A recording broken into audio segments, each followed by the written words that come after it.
እኔ 43 ቀን ስታሰር ታናሽ ወንድም አለኝ 43 ቀን መጥቷል። ሮቤል የሚባል ጓደኛ አለኝ። በጣም ብዙ ጊዜ ነው የመጣው። የኔን ጉዳይ እንደራሱ አድርጎ ነው። ክብሮ የሚባል ልጅ አለ፣ የመስሪያ ቤት ሰው፣ በጣም ብዙ ነገር ረድቶኛል። በጣም ብዙ ሰው ኢቨን ሌላ ሰው ሊጠይቁ መጥተው እኔን የሚጠይቁ አሉ ተመላልሰው። መላኩ የሚባል ልጅ አለ፣ የጥቁር አንበሳ ሰፈር ልጅ ነው። ሌላ ሰው ሊጠይቅ መጥቶ እኔ እዛ እንደታሰርኩ ሲያውቅ በየቀኑ ይመጣል። በቃ ኮካ ይዞ በጣም ብዙ ሰው ነው የጠየቀኝ። እግዚአብሔር ይመስገን። በጣም ቁጥር ራሱ እዚህ ብጠራ ብዙ ቀመር፣ ፔራሲም፣ ኮልታፊት፣ ቃልባባ፣ አረማን ነው ከውጭ ከእንግሊዝ ራሱ ትዙ ባባ ከእንግሊዝ 2 ሰው መጥቷል። ኪዲ ከጀርመን፣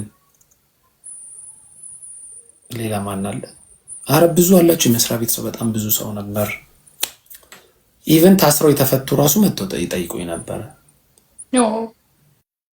እኔ እንዲሁም ቪዲዮ ምናምን ስላልተሰራ ላይክ ትንሽም ቅር ብሎኛል።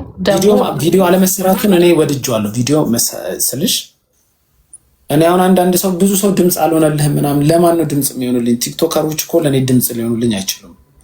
ለምን? ብዙ ጊዜ ልዩነታችን ነው የሚያስታውቀው። ብዙ ጊዜ እኔ ከነሱ አጌነስት ነኝ። ብዙ ጊዜ ቲክቶከሮች እንዲያረጋሉ ብዬ ከሆነ ጀማዎች ጋር አጌነስት ነኝ። እነሱ እንዴት ድምፅ እንዲሆኑ ታስባላችሁ? ግን ደስ ናቸው ያሉ። የሰው መውደድ ይስጠኝ። አይ ነው አለኝ፣ የሰው መውደድ በጣም አለኝ። እግዚአብሔርን ነው የምልሽ። ከፖሊሶቹ ጭምር ከፖሊሶቹ ኃላፊ ጭምር እኔ እንጃ እንዴት ልበልሽ፣ በጣም ነው ሰው የሚወደኝ። ከታሳሪዎቹ ጭምር ታስሬ ራሱ ተንከባከቡ። አብሮኝ የታሰረ ሰው እዛ ካለኝ አዎ አረ እኔ ፍቅር በፍቅር ሆኜ የመጣሁት በጣም እንዲሁም የሰው መውደድ እንዳለኝ ያስተማረኝ እሱ እግዚአብሔርን። እና ብዙ ሰው ለእኔ በጣም ብዙ ሰው ተራሮጣል እና በጣም ነው የገረመኝ። እንደዛም አልመሰለኝም። ይሄ ኢንተርኔት ላይ እንደምታየው ቪዲዮ እየተሰራ ሙቭመንት ምናምን ከሱ ይልቅ አክቹዋል በአካል የሚሯሯጠው ሰው በጣም ብዙ ነበረ እና በጣም ነው ደስ የሚለው የነበረው። አሪፍ ኤክስፒሪየንስ ነው። ብዙ ሰው ያስባል እንዴ ስለኔ እንድትይ ያደርጋል።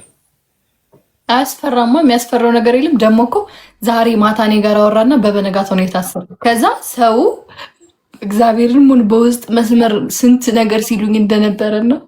እኔ ምን አድርጌ ታሰራለሁ? እንደገና ግን ፈራው።